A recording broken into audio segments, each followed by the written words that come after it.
issue of drone activity at the airport.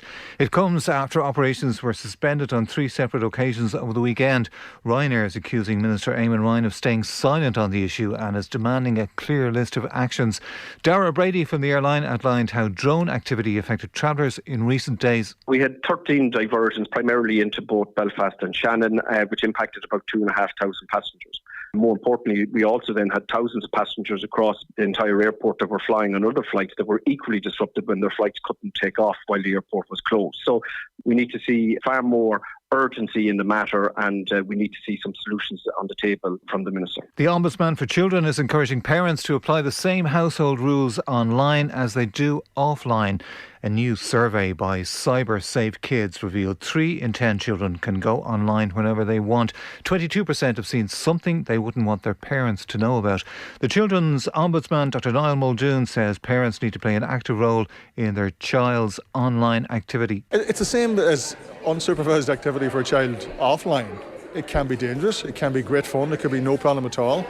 But if they are in a situation where it's difficult or dangerous or they're not sure of or they're uncertain, it's knowing that they can come to somebody afterward and say, listen, that didn't make me feel good, Mammy. They need to know that the rules are the same. You can come to me. If you made a mistake, we'll fix it.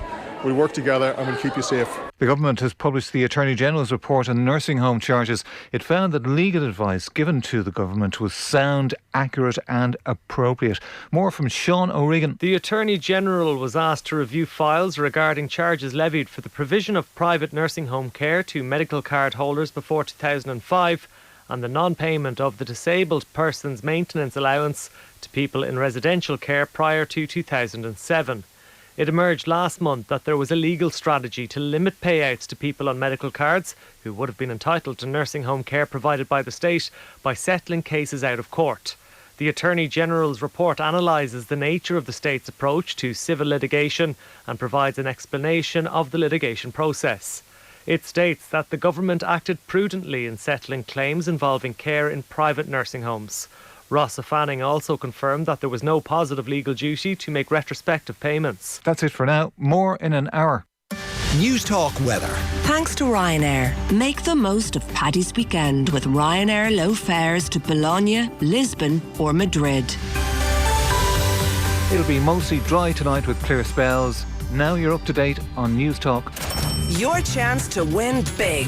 News Talk's cash machine.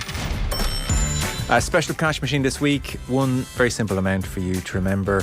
This Friday, someone's guaranteed to win €75,000 exactly. So text play to 57557. Get your entry in by 3 o'clock on Friday.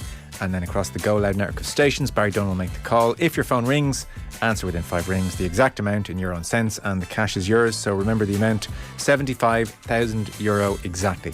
Over 18s only. Text cost €2.50, and you're playing across the Go Loud network of stations. Terms and conditions are on newstalk.com. Football on Off the Ball. With Sky. Watch every single live Premier League game this season on Sky Sports, BT Sport and Premier Sports. I'm prepared to do anything I can to play for my country again. Do it then. What about your start to the game? It wasn't bad, was it? Why should an honest answer be a mistake? How can a modern day manager not have a mobile phone? Why should he? Now, welcome along Football Show. Dan McDonnell of the Irish Independent in studio. Exciting times. Daniel. Joe, it's good to see you. You're fresh. So fresh, Dan. So fresh. Looking forward to seeing you marching the streets of my locality. I know. Yeah. There has been, for some time now, I would drive by from somewhere carefree, maybe the driving range, who knows, maybe just doing whatever, and Dan McDonnell scowling, pushing a buggy, headphones on, and I looked at him and thought, oh man, that does look relentless and grim. Yeah. So now I'll nod to you from across the footpath. Now that's it. Oh, well, maybe I could be driving now, just rolling down the window and sort of, shouting out some platitudes. But no, it's good to see you. Good to see you got a bit of coverage for your some good journalism. Some good journalism on you at the weekend. Stop. Molloy doesn't like to talk about it. He likes to keep his life away from the life private. Can we move on? There is lots going on. Manchester City versus Premier League is the story that we didn't really see coming. We had Nick Harris on earlier on. So Nick and others who've been very on top of this story, they probably had an inkling that the Premier League since 2018 has been conducting this massively high-profile investigation into Manchester City and their financial dealings. I think the majority of us over the last 4 years did not know that the Premier League were compiling this massive investigation and were about to ambush them with the proceedings. And it's suddenly blown up in a massive way. Now, there is the cynical cohort who think this will make lawyers lots of money and amount to not very much, maybe a fine. And then there is a school of thought increasingly as you read different pieces and listen to different people that this could have a lot more teeth in it. Yeah, it is. I mean, it's difficult to come down on one side with confidence. It does appear, just from reading the various reports of people on the Manchester beat, that Man City seem to be briefing very confidently about, what's going to happen or not going to happen. And from their instance, they believe they'll be fine. Manchester City welcome this investigation. This is what we've been waiting for. This is finally, like, people have been whispering about, behind their back for years. Now we can put it to bed once and for all. Well, their statement says we have irrefutable evidence in support of our position. As such, we look forward to this matter being put to rest once and for all. This matter, like, what is this matter? Like, Manchester City's rise to prominence. Like, you look back, and I mean, I think it was maybe 10, 11 years ago, there was a story where I think various people at Liverpool, Arsenal, and another club at the time, were coming together to raise questions about the Etihad deal and that they had with Man City, and that question has always lingered right in the background, and there's been more substantive reporting. There's no suggestion there's anything wrong with the Etihad deal, but in some of the more recent deals, with sort of lesser known companies, say, there's been these question marks, and when Newcastle came in, of course, there was all this talk about related party sponsorships and what was the Premier League stance towards it.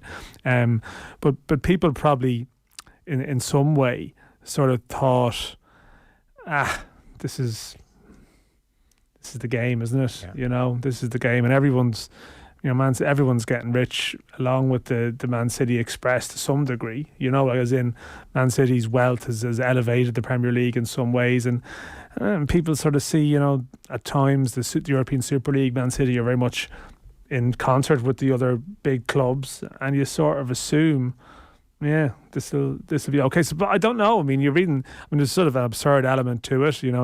Reading stories coming in tonight. Man City swooping for some top lawyer, like a transfer deadline story, been written that way. Like, you can't get away from that sort of language of the Premier League drama language. Lord Panic, I think his name is, and who's going to be paid wages comparable with, or could conceivably be paid wages on daily rates comparable with Premier League superstars. Well, up to £80,000 sterling per day for this lawyer, if you're interested, Dan. It's a good gig, yeah. So I think everybody's generally au fait with this, but I am conscious it was a bank holiday Monday and people are busy. Premier League statement arrived on their website yesterday with no fanfare. Stories above it included Harry Kane breaks record, Sean Dyche wins, and tips for your fantasy team this week. It wasn't a bank holiday in the UK as well. They wouldn't stuck it out there otherwise. So, for your investigation, 100 plus breaches, financial breaches on Manchester City's part between 2009, Sheikh Mansour took over the club, Abu Dhabi took over the club in 2008. So from 2009 to 2018, 100 different alleged breaches, false accounts, so not providing accurate information, not disclosing full salaries to both managers and players, breaching rules on profit and sustainability. In effect, they're saying there was financial chicanery here of various kinds, and what's more, you systematically lied to us. You gave us false accounts, false information every step of the way, and here we go. And the point has been made that, well, UEFA slapped a 2-year ban on Manchester City back in 2020. There was a statute of limitations issue there. Now, there were a few charges that the CAS panel felt hadn't been established properly as well, so it wasn't all down to statute of limitations. But in effect, when the UEFA 2-year ban went to CAS said, well, there's a 5-year period here, and these fall outside that 5-year period. So Manchester City are away pretty much scot-free, £10 million fine for not cooperating, but pretty much scot-free on a technicality. crucially, in the Premier League, there is no statute of limitations whatsoever. So that defence is gone. Now we get to see what the other defence would be. And again, this has been bubbling away for so many years. Like Der Spiegel in 2018, it seems, according to an Athletic piece I read, their report on Roberto Mancini's financial arrangement is what prompted the Premier League to really look into this and get going on this. So Mancini, I think people again have heard this at this stage. This is known since 2018 or reported since 2018. He got his base salary from Man City, 1.25 million a year, and then he got another 1.75 million in exchange for doing 4 training sessions, 4 days training over in Abu Dhabi. Sheikh Mansour, chairman of Al Jazeera, and he was given 1.75 million per year for those 4 days. In effect, that's off Man City's books, and therefore, in terms of financial fair play and our profitability and our overheads, we look a lot healthier than we actually are. And so the point has been made, well, is it just Roberto Mancini? Is he the only Manchester City manager or player where there was such an arrangement? So 100 plus charges. And the other point which has been made is that the Premier League here have taken all their chips, to use a poker analogy, and pushed them right into the middle of the table. I mean, if they have this wrong, all hell will break loose. That £80,000 a day lawyer will be coming after them if they've somehow got this all wrong. But the Premier League clearly have said, we are pretty confident here, and in we go. So it's extraordinary, 100 plus charges. Yeah, and like, it does appear, and you step back, and I suppose you think closer to home, like you had the FAI fallout, and there was obviously, and there was salacious information, and there was stuff that was, God, that's a joke, you know, and things that people would remember, you know, certain sort of misdemeanors or allegations or details. But when it came down to it, like having to restate accounts and having issues with accounts would appear to be by far the most serious thing you're dealing with here. There's obviously a lot of other stuff, their non-cooperation and various other details, which I presume will be teased out in more detail in due course. But this is my point. On one hand, you just think when Man City are confidently briefing, this will be fine. Yeah, this will be absolutely fine. But on the other hand, like, there is this thing of, well, if it is proven in some way that wrong account, you know, there was, you know, falsified accounts, or however you want to phrase it, not correct accounts presented. Yeah.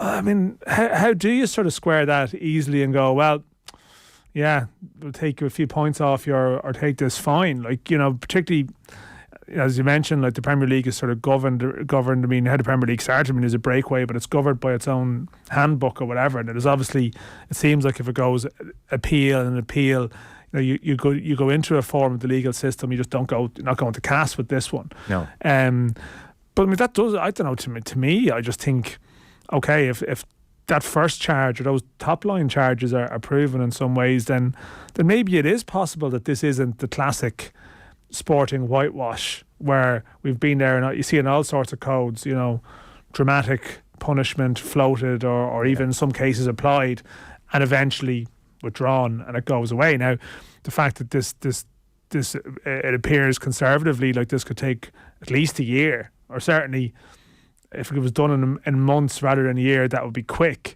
What do you do in the meantime as well? Like, you know, do you just say business as usual? You possibly have to, you know, until you're deemed to have been found guilty. Guardiola will do a press conference on Friday ahead of their weekend game.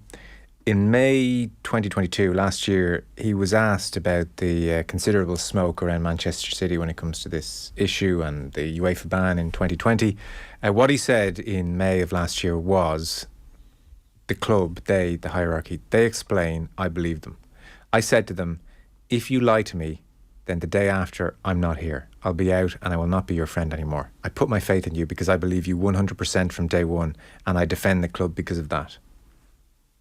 So what he says on Friday, I don't know. I presume it may be similar-ish to that. But Guardiola on the record saying, if it turns out that you were lying to me, then I'm out of here. Yeah, I mean, it's a nice broad statement of his. I mean, I think the thing is, like, it's not, I mean, clearly he's been attracted there by the challenge, but also by, you know, clearly huge money, and to some degree it's different. Like again, I think a situation is closer to home where there's been issues with clubs being punished, and managers are very aware of details at the club, what's going on and what the crack might be to get stuff done. But you would assume I mean, the fact is, this was the Mancini one that was so specific to a manager's contract. There's still a negotiation with an individual. Okay, we're going to pay you X amount. You have to have some awareness of how this is sort of totaled up, or your representatives anyway would have some awareness around. Well, this. I'm sure Mancini asked, "Why am I going to Abu Dhabi for 4 days?" Yeah, exactly. And okay, maybe doesn't need to be looking at the details of his payslip, right? But I mean, as I said, there was an issue here years back where I think it was Derry City were demoted for double payment of contracts. Obviously players would be aware of where their money's coming from. You take it fast forward to this joint organisation as Man City are now. Like I can't imagine, again, like Pep is asking too many questions. Like, he gets Haaland delivered, he gets this delivered. I presume he's told we've got everything covered here. Everything is fine in terms of financial fair play or whatever restrictions need to be met. I mean, you see City in some ways outwardly in the last while selling players and letting players go, and seeming to be in Pep's time there is loosely applying to sort of complying with regulations in some way. So a lot of this seems to be historic in some ways, but you don't know. Like you don't know where it really ends. As you say correctly, like when the Premier League have made such a grand statement of putting out that statement and feeling confident enough to do that, when the Premier League, as I said, like the clubs are the Premier League effectively in terms of where it started. It's hard to just roll back from it and just release a short statement in 18 months' time going, we are now satisfied, and you move along with it. I don't think that'd be the end of it from Man City's point of view if that was the case. Let's say for a moment these alleged charges are proven and there is just a verdict of guilt hanging over Manchester City for a moment. That opens up a whole can of worms. For instance, can clubs who finish second, or maybe even who finish fifth and missed out on Champions League football and money in those Man City glory years, do they have recourse, financial recourse? Will they sue Man City? Will the Premier League make an award to them? I saw The Athletic talk to 2 different lawyers, and it was contrasting opinions, which may well become a theme right across the next however many months. But one said, no, legally you can't go after them for the Champions League money you missed out on. Another said, oh no, you can. There's definite recourse there if they're proven to have cheated. So there's that whole area. I suppose maybe more interestingly, there is what is the punishment that is handed out to Man City? Yeah, I mean, like that. I mean, I suppose the whole point about it is true. Like you would assume that people are looking at their options if they came fifth. Again, how far does that go? Like, if you've Man City have bought players off clubs for a lot of money, for their ill-gotten gains, some people would say, and how far do you go along that road in terms of what you can reclaim? I mean, who knows? But you would think that to be impactful, the punishment has to impact on the future. Nick Harris guessed points deduction, significant points deduction. Like a sort of a Derby County job, or 30, 40 points territory. Yeah. Effectively ruling them out of winning a Premier League season and probably making Champions League football. Almost you're pitched into a healthy relegation scrap. Well, it does seem like, I mean, the panel, the independent panel that they have here, they have a sort of there's a freedom for them to apply a punishment on it, which then will seemingly be appealed. But what if someone just went for 60 points or 7? Try. They can't relegate them by the rules, really.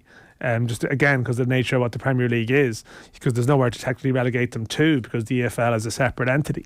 So what do? Do you try and just hit them with a comically large deduction? Okay. Yeah. That's. I mean, that is the extreme end of it. Like to me, the going back in time and stripping of titles, I think that gets too complicated for some of the reasons we touched upon. I just can't see that being a road someone goes down. Nick Harris said that as well, half said. Really, yeah. He'd spoken to a lot of people, and apparently it's not as straightforward as well.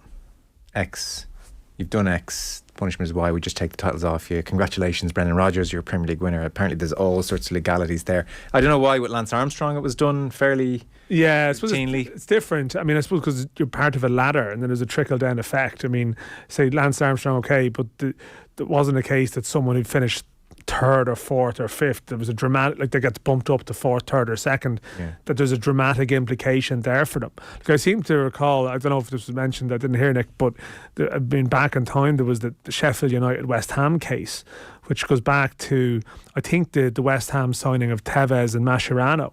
And Sheffield United were relegated, but there was issues around West Ham's registration of players, and it was quite a protracted case.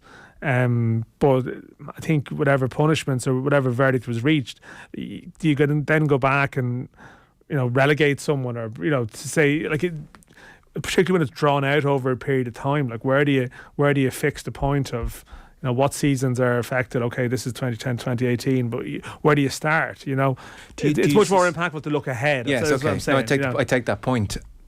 So let's say they go ahead with points deduction in the future. And that may well relegate Man City, or it may just confine them to an Aston Villa-like mid-table season, regardless of what they do. They can see that people would say as well. They can afford that. What do you think it does to their legacy over the last decade? Do you look at Aguero, and is there now a cloud over that in a very real way? But wasn't there already, in some eyes, a little bit of that too? Yeah, I would have said. Do you know what I mean? Like, but the type of cloud whereby people said that's just the way the game is. I don't think it was a dominant cloud. I think there was just they spent lots of money. But even an element of what's come out now, is in some ways the response would be, well, that's just the way the game is too. Yeah. You know, so like, you know, like you're like there'll be rules in football, and I'm not equating it, but like there's obviously rules in football about, say, tapping up players. I tell you, no one breaks the rules, but everyone knows the rules are broken. Yeah. You know, it's like all these. This is obviously an extreme element, and as I said, like, you know, if there's issues with falsified accounts, well, then you take your punishment. I think, but I think that I don't know. I think people's view on Man City is there a suggestion that, I'm not saying you're saying it, but does someone wake up tomorrow or wake up today and think that City thing just isn't really what I thought it was? You know, it's just not the breaking news. God, I feel like, you know, it's someone's ruined Christmas for me here. You know, this is it. Like, I think everyone knows that the Man City thing is reflective of a I suppose a break in the Premier League history, or sort of a transition towards the next level. And obviously Newcastle is another level of that now. You know, is what happens to Newcastle over the next 10 years? Would it be tainted in some way but it turns out that everything didn't add up financially, or is that opinion already there about them because of the nature of the takeover? I think it'll actually come down there to the seriousness of the punishment. I think if they were hit with a really serious punishment, that would force everyone to really sit up and say, oh wow, this was above and beyond just the normal machinations of bending rules. I think so. Whereas if they were just given a fine for 20 million, we'd all forget that pretty quickly. Fine is gone. I'd forgotten UEFA fined them 10 million. Yeah. On the pitch, by the way, so we'll come back to this, I suspect a lot. Possibly too much, really, isn't it? I'm bracing myself a touch, I have to say. There is something off with City on the pitch. The Cancelo departure pretty much overnight, after you've let Zinchenko go. De Bruyne on the bench against Spurs. Some of their better defenders on the bench, and the Spurs front three bullying their starting 11. Haaland just seemingly ignored now. It's like, you did really well at the start, now we're not going to pass you the ball anymore. And the sense people had that when the Arsenal slip might come, that City would be in the midst of a 13-14 match unbeaten run, that confidence has ebbed massively. This has all kind of crept up on us reasonably quickly with City, mainly because Liverpool have been the attention grabbers on the whole, we're not what we were last season.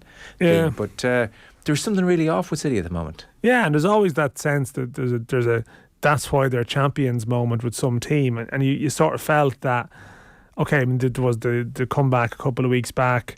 Was that the Spurs game? They came at home. They came from behind, but they've had a couple of games where they're the champions. But after Arsenal slip up on Saturday, you sort of expect, okay, well, this is it. Seen this You've before. opened the door. You don't give away chances like that at this level, and City step up. But no, it's just a sort of a brittleness there, that it's pretty hard to put your finger on it. I suppose maybe in some ways, you look at Liverpool and you could argue that this is just the impact, the exertions, the toll of recent years, and they've just they're burnt out. And I mean, City could be a version of that too, just not as pronounced because they have a better squad and they still they still can perform at their slump isn't as dramatic. But aren't there also just odd aspects to their play? Yeah, particularly the way Haaland makes these brilliant runs into space and the pass is on and it's just not given. I feel he'll be a broken man soon and will just stop making the runs.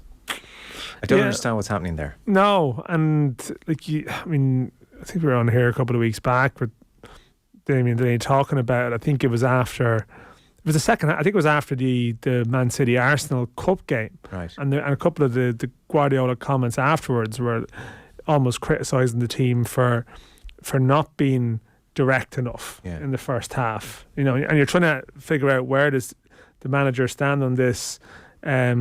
Does his way of playing really naturally tie in with Haaland or not? But then you have these conflicting comments, and even I suppose some of the body language and comments of Pep around those games will be curious now, and it's almost like a team that's a little bit of an identity crisis or something in terms of what they want to do. But in saying all of that, you can break it down and maybe there's just football reasons for it, but there's just something a little bit off.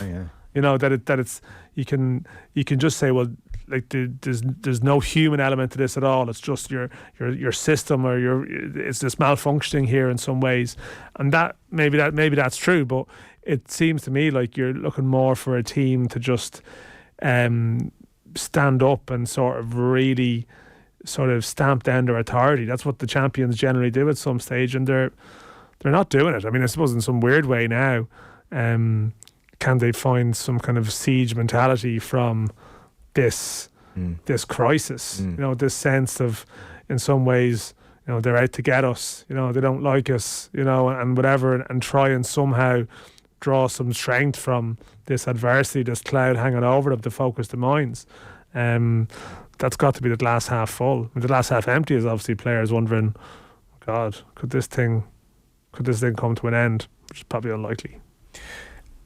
Liverpool walloped 3-0 against Wolves. Is it even news now when they get sort of turned over like that? Especially bad though. There was a moment early on where they had a throw in their own half, and it was crazy throw infield to Keita, who was surrounded by a couple of Wolves players. It was never the right throw, but even he made a terrible effort to try and deal with the situation, and Wolves were suddenly in the Liverpool penalty box and got a shot away. You think like everything about this is just flabby and tired and almost defeated already, and then Wolves opened up on them, and the Liverpool defending was atrocious. Klopp's body language on the touchline was fury. I mean, there were bottles being thrown on the ground and turning around, screaming to whoever was beside him about just the craziness of what was happening. James Milner ashen-faced behind, just 1,000-yard stare as if he couldn't hear Klopp right in front of him. And then Klopp in the press conference did that thing you shouldn't do when things aren't going well, which is pick a fight from a position of weakness and just bear all the hallmarks of someone who's under pressure. So James Pearce, who covers the club very closely for The Athletic, asked a question about their mentality. Fair enough question, standard question. Klopp never really looked at him for the duration of the question, and then he said, it's very difficult to talk to you if I'm 100% honest. I'd prefer not to do that. You know why, for all the things you wrote. So if somebody else wants to ask that question, then I'll answer it. At which point the grand fraternity that was journalism really stood up, and straight away someone put their hand in the air and asked the exact same question, which Klopp answered. So James Pearce was looking around and confused. So it seems, Pearce said, I've since been told that Klopp was reacting to something he had read elsewhere in the past few days, nothing I'd written. So not only is it like overreacting to a piece, but secondly, he doesn't even have his facts right there. Yeah, it's a bit odd. I mean, yeah, these sort of manager press conference spat stories are all just sort of, they're all a bit odd. I mean, like it's something strange about it because it's the reporter from The Athletic. I mean, I don't think, to be fair, like there's the sort of the model of The Athletic is that it's generally the club reporters are, they're not necessarily hammering the clubs on a regular basis. They're reasonably well connected there. And that seems to be part of their model. So I did find it slightly unusual that he's going after the Athletic guy. Yeah. I mean, what could have happened here? Apparently not much. Not much, it would appear. And again, you'd always have people who'd say, sure, like people love the reporter being slapped down in some ways. That's brilliant because, I mean, let's be honest, no one really likes the media that much when it comes to that, particularly when, you're talking about the tribal club stuff. But while it seems to be within the reaction, a certain amount of Liverpool fans still enjoying that, going, you tell them what's what. As you sort of allude to, there's a little bit more discomfort with elements of it too, going, geez, he looks a bit rattled here. And let's be fair, right? When Klopp when Liverpool are winning leagues, he's never been a good loser. We've spoken about it before, like who is? Yeah. Sometimes there's been times, with his interviews after games when everything is great in the world that you could say, God, he's unnecessarily spiky there, or a little bit sort of, he can be a bit sort of irrational on occasion, but like part of being a successful manager is to use the media sometimes to be as irrational and as big-headed as you want to be. Lunchtime kick-off with Des Kelly on a Saturday after a European week. That was where you knew you get Klopp angry. This is a disgrace because of you lot that we have to play, and that's okay. This was more like defeated and also like, my God, what is this guy written that's so egregious? I mean, it was like, I can't even look at you. Yeah. Disgusted. See, those athletic lads just out to kill us again. It's just not really the thing. Yeah. Was trying to have a scour around to see what might have been the offending articles. Some people think it was Melissa Reddy's on Sky. Again, what that piece gets to is the brain drain which has happened at Liverpool. So she talks about how Mike Gordon, the FSG president, has now gone from being very focused on Liverpool to now focused on the sale of Liverpool, and that Michael Edwards, sporting director, who was resigned alongside Klopp, that was the Holy Trinity, and this was unassailably brilliant. And so, she talked about how Klopp and Edwards, they would chat in the canteen about all manner of different things, then they'd go to Gordon and present it to him in more detail, and it was beautiful. And, Gordon would step in with the finances when something like the Van Dijk deal was in danger of going adrift, and he'd say, no, we'll make sure that happens. The partnership between Klopp, Edwards, Gordon was unassailable, prompting a sense of authority, surety and harmony to decision making at Liverpool. Edwards has obviously resigned, Gordon focused on the sale of Liverpool, and then she just highlights the various resignations. Julian Ward, he succeeded Edwards and then resigned in November. Ian Graham, their esteemed director of research, exiting. No longer feeling empowered to do their jobs was the line there. The club doctor, Jim Moxon, he went on the eve of this season. Philip Jacobson, head of performance, went in 2020, apparently very highly rated. There seems to be a tension between the physios and sports science, and all of this adds up to some kind of a brain drain. So people are saying maybe that's the article he found irritating. I don't know, does that look that egregious to you? Well, I can see how that could be taken very negatively by a manager if that is the article, because you talk about while we all know that football clubs have layers to them, you still feel that ultimately a manager has a certain responsibility for relationships at the club that pertain to like physio, sports science, how all these people interact. Like in your own mind on a bad day, you can see all the resignations or departures being linked to it. Is this because this is a hard place to work because of the regime overseen from the top of the football side of things in the manager? So you can perceive it. Yeah, the point about being empowered to do their jobs maybe screamed of overarching. There's a control issue here, and that also, in some ways, again, some of these key people are leaving. Are they exposing that someone's not as all powerful and as influential as everyone thought? Yeah. Like that's the slightly paranoid reading of that.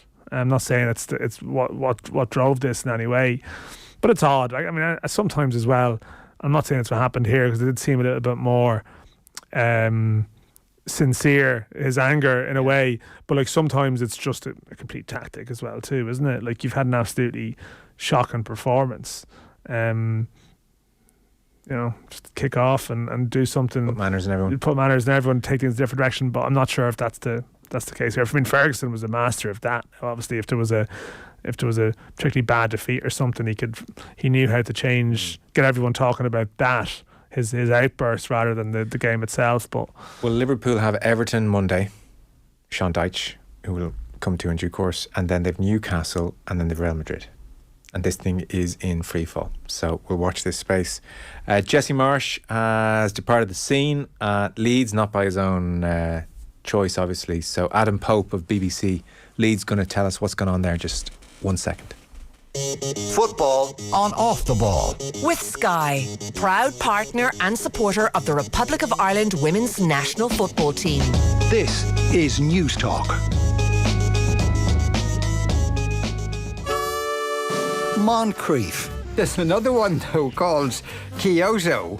You're in the shoes of climate negotiators. That seems less attractive to me, I must say. That just sounds like a totally soul-destroying game where everybody loses at the end of it.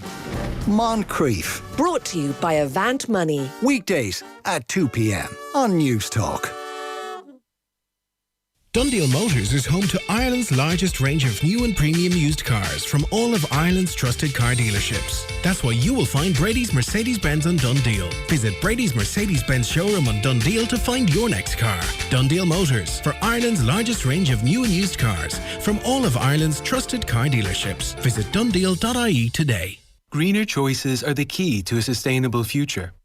That's why Energia offer a reduced night rate for charging electric vehicles and free home charging points for new EV owners, all of it powered by 100% green electricity.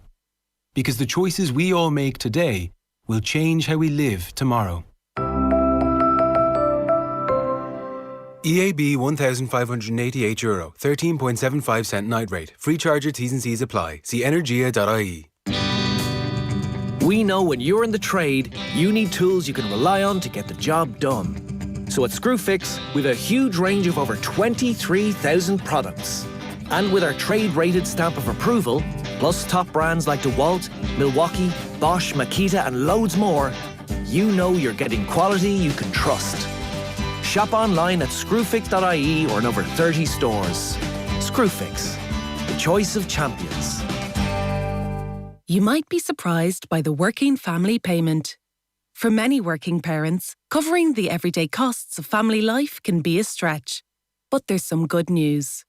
The working family payment is money the government pays to working parents, depending on their level of income and how many children they have. To find out if you qualify, visit gov.ie/WFP.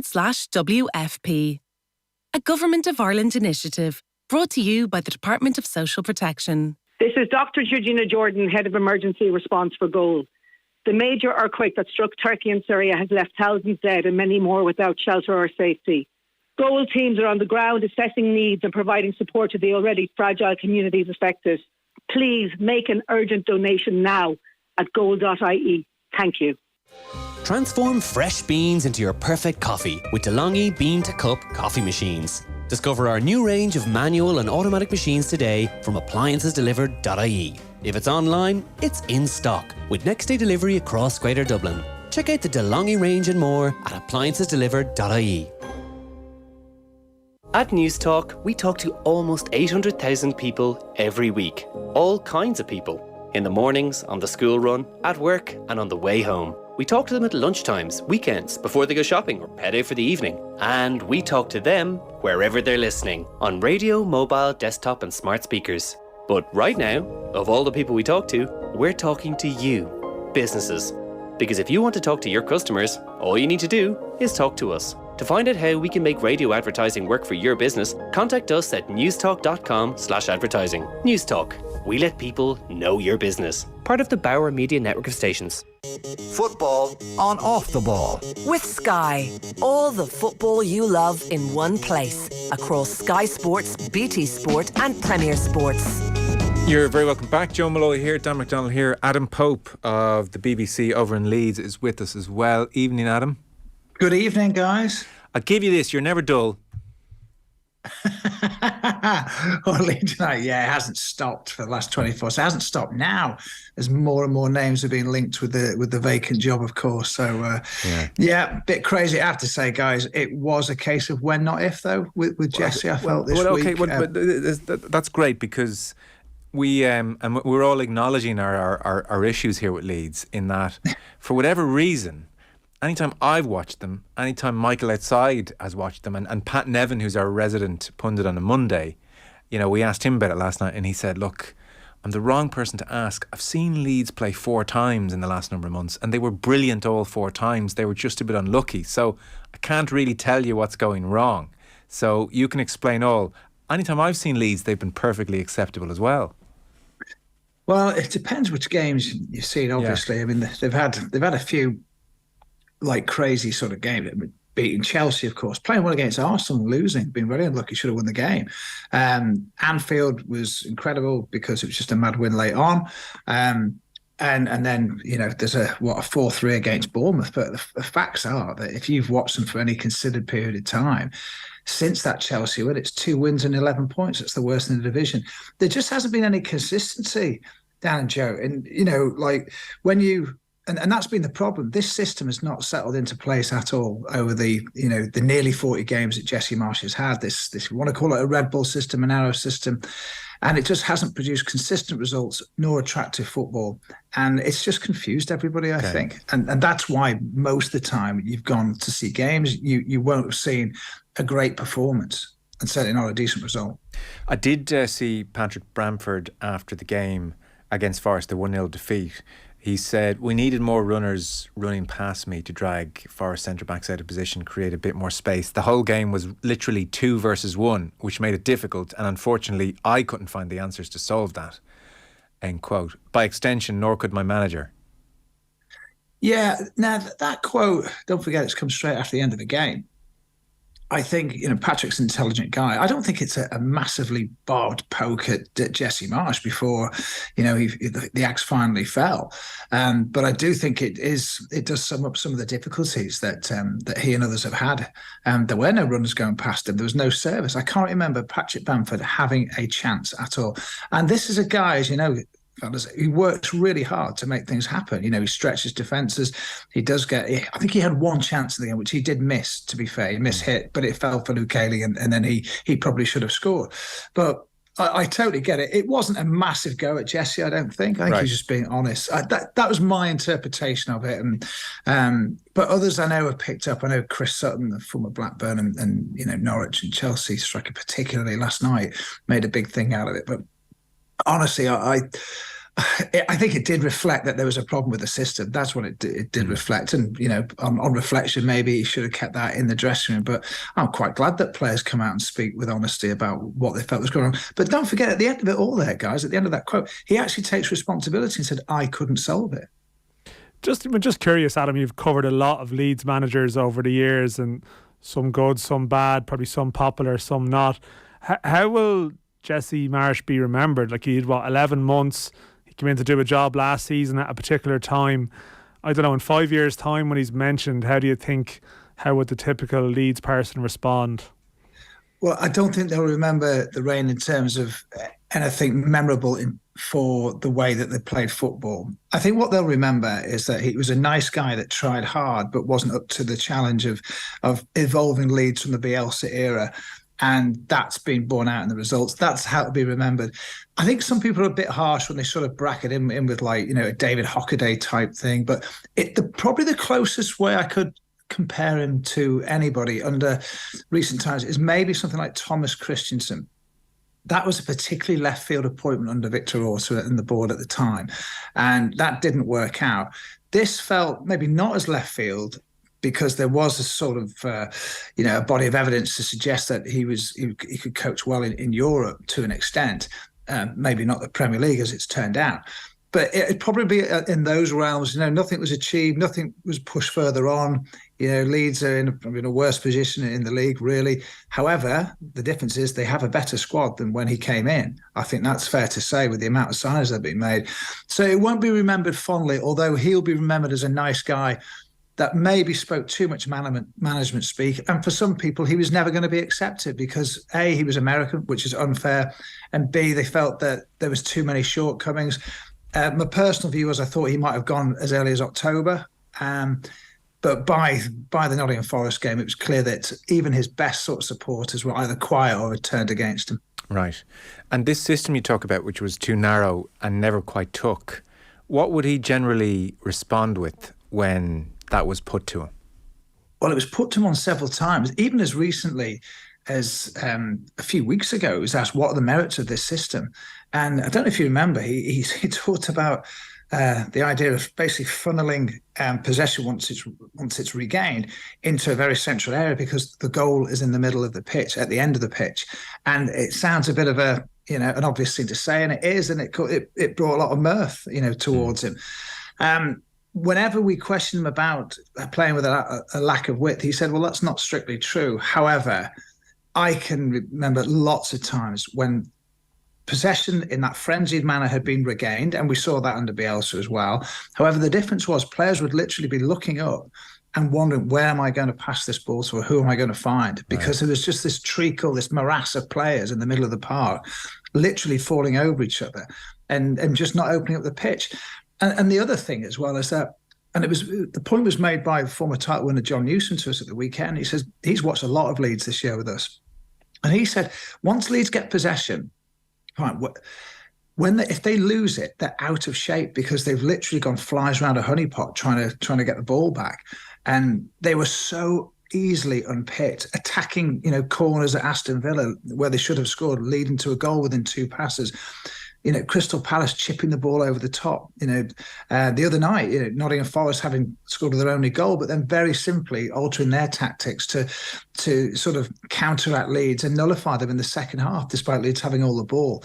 Very easy to play against and to score against is what I felt with Leeds, and he never really solved that problem. Loads of attacking options, but defensively just were far too exposed. I mean, Adam, I know you're pretty tormented by people asking, who's the next manager going to be, but in a general sense, is there a sense of what type of manager they want in terms of style, if not, knowing who the actual identity is? I think that's the better question, to be quite honest, because they haven't answered that at this stage. Nobody from above has spoken.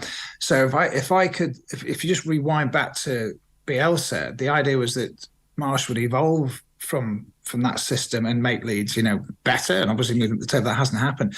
So at this stage, the type of manager they're going to go for, and we can name a few in a moment, is it going to continue this, if you want to call it, a Red Bull sort of franchise type system? I would suggest not, because it's clearly not worked in the best part of a year.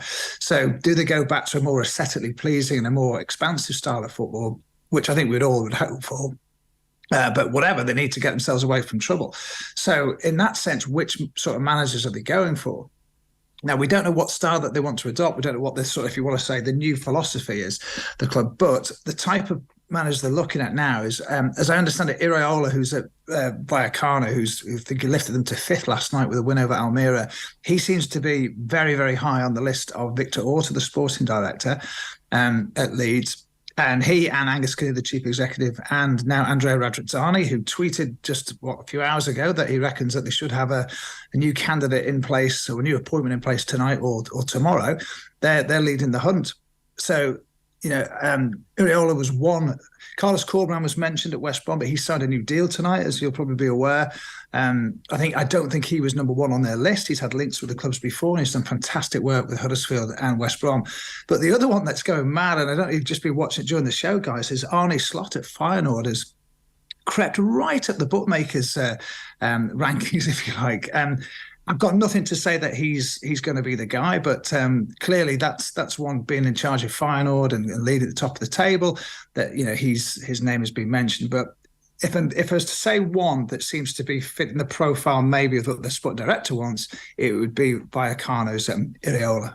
Okay, thank you so much for making time. Appreciate you're busy. Hey, no problem. It's crazy. Hey, and there's only Manchester United twice to play now, so hey, what's not to like, eh? I know. Thank you so much. Adam Pope there from BBC Leeds with the latest on the end for Jesse Marsch. How will you remember Jesse Marsch? I'm not entirely sure, to be honest. I've been very enthusiastic on the sideline last year. I'm a bit like what you're saying this year.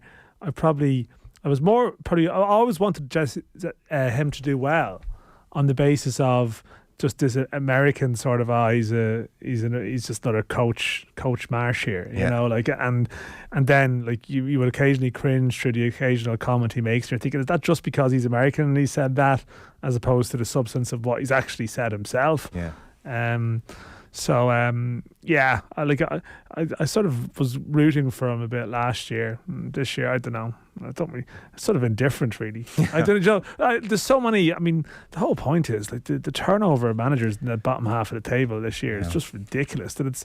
I mean, if you get too attached to any Premier League manager now, then you're just being overly sentimental. It's like hoarding old clothes or something. I did have a moment with the new Brighton manager where I was like, will I invest much time in getting to know this guy? The journey. Do you remember you used to be into the Chelsea manager? Like, there's no journey. There's no journey with any manager. No. There's no journey with anyone. See Nathan Jones at Southampton. I mean, he's in trouble again, you know, and he's only in the door. It's a strange interview he gave. Our football show coverage is brought to you by Sky. Watch every live Premier League game this season on Sky Sports, BT Sport, Premier Sports. Back in just 1 second. Football on Off the Ball. With Sky, watch every single live Premier League game this season on Sky Sports, BT Sport and Premier Sports. This is News Talk. Wave goodbye to winter and make it a fabulous February with Go Breaks. Choose from hundreds of amazing hotel deals right now at gobreaks.ie. Go Breaks. Are you a member of St. Paul's Garda Credit Union? Take control of your finances today. While many financial institutions are increasing mortgage rates, St. Paul's has introduced market-leading rates on fixed-term mortgages. Whether you're a first-time buyer, building or refinancing, St. Paul's Garda Credit Union is here for you. For more, visit stpaulscu.ie. St. Paul's Garda Credit Union is regulated by the Central Bank of Ireland.